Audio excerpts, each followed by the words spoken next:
welcome to Sunday Cooking. First of all, before I start today, I'd like to wish a very happy Father's Day to all the fathers out there.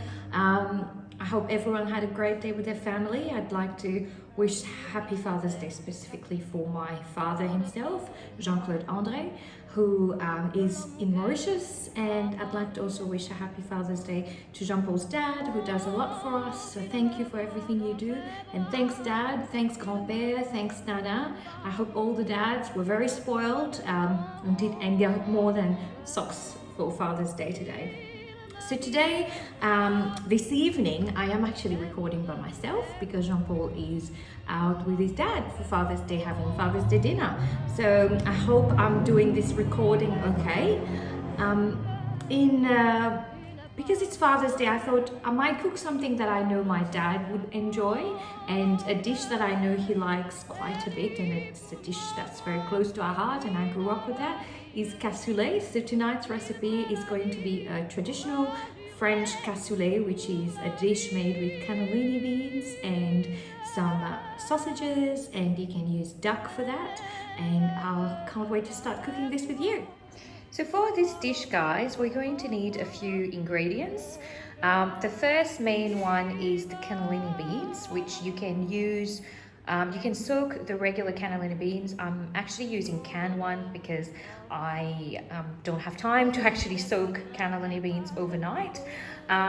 We're going to use a bit of duck fat as well in this recipe, a few tablespoons to cook our chicken and sausages in. Here we've got 2 carrots, 2 large stalks of celery as well, celery stick, a couple of cups of chicken stock, a half an onion, 4 garlic cloves, a few leaves, bay leaves, lots of thyme and lots of parsley, and finally some passata as well. Now, in terms of meat, you can use duck for this dish, but I'm using chicken Marylands and also 4 pork sausages, because they're full of flavor, and that's going to bring a lot of flavor to the dish. Can't wait to start. To start the dish, I'm going to heat up about 3 tablespoons of the duck fat, which I'm going to cook the sausages and the chicken Maryland in. So I'm not fully cooking the sausages or the chicken Maryland, I'm just pan frying them lightly in this duck fat to give it this duck flavor. And usually with this dish, it's good to have duck confit in this, but duck confit takes a long time to make, and I don't actually have time to make duck confit. So I'm actually using chicken instead, because you can use chicken as well for this. So once again, this is a very traditional French dish. I grew up eating this a lot. I used to like this dish so much that I used to ask Mum to pack it for me as well when we went camping with the National Youth Award. I loved it so much. It's full of flavor, and it's the juicy pieces of pork does do justice to this dish. So I hope you enjoy it.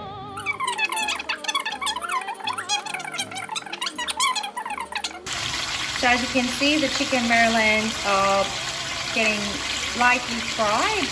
I'm just going to fry them just gently on both sides, because it's actually going to go in the oven for at least 90 minutes.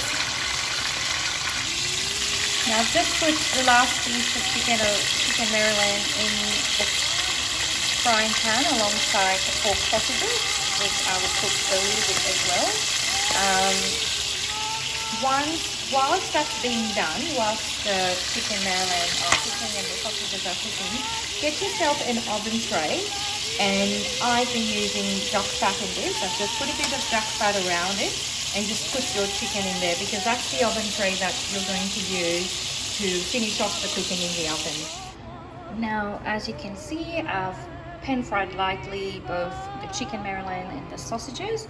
Now to the next stage is to fry up the vegetables, so the carrots and the celery, alongside onions and garlic. And I forgot to mention one thing: you do need a couple of cloves in there as well. So if you can get that, some onions are going to be fried up with the garlic. and the celery and the carrots, and after that I'll add the passata. Now for this dish, if you are looking after your health, which you probably should be looking after your health, please do not use too much duck fat. It may clog arteries a little bit, so try to avoid the duck fat. The next stage of this dish is I'm sauteing the onions alongside the garlic. I have to admit I did not change the oil because I do like the duck fat oil, so because it's going to give the dish a lot of flavor, like I said earlier on. So just lightly sauteing the onions with the garlic. You don't want to burn the garlic because it's just going to defeat the purpose and it's not going to lose that flavor.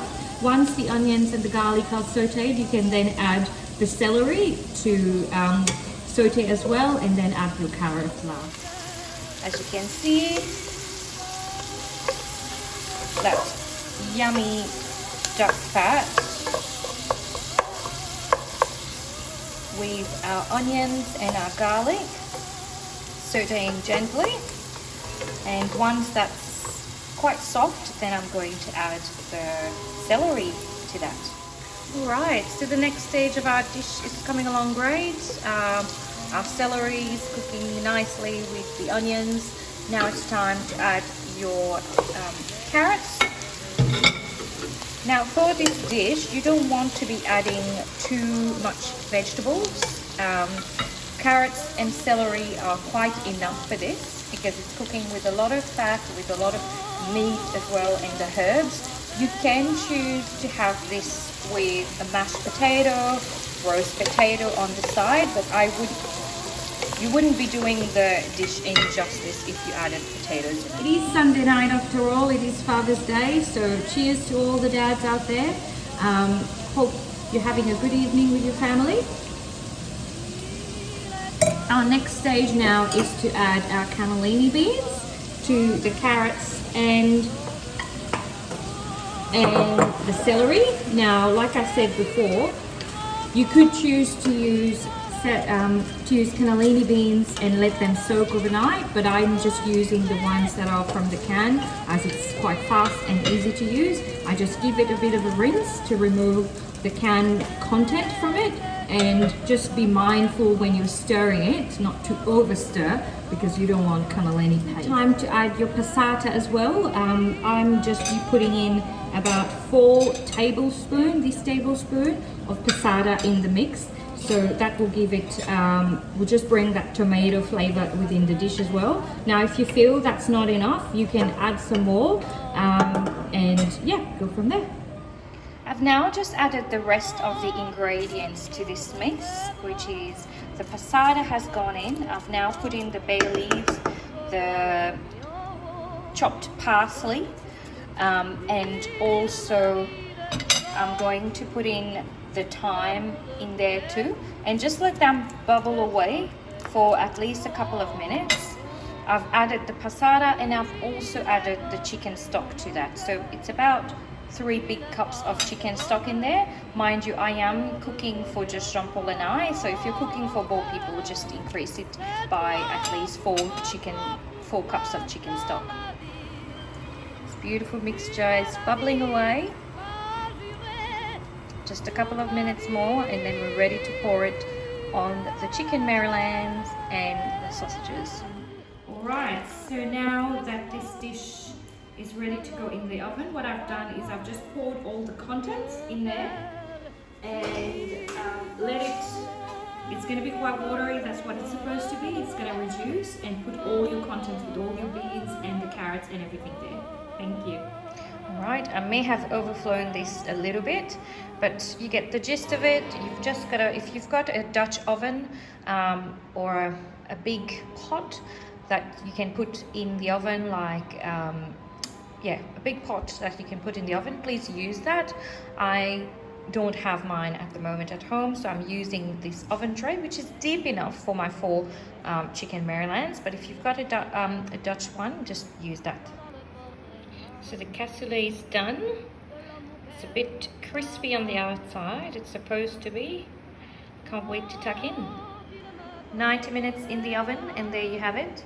A traditional French cassoulet made with pork sausages and chicken Maryland. The dish is done and I can't wait to tuck into it. Just about to have some dinner. The cassoulet is cooked to perfection. The trick is to leave it in the oven. You might notice that it's crisping up on the outside. That's perfectly fine. You can put a layer of breadcrumb at the top. As I said before, you can serve this dish with a bit of roast potatoes, or I like to have it with just plain mashed potato, but tonight I'm just having it like itself. It's quite starchy, there's nothing else I need to add to it, and of course I'm going to be having it with a glass of wine. So I look forward to the next video, and let me know, feel free to suggest recipes if you like, and happy Father's Day, Dad, and happy Father's Day to all dads out there.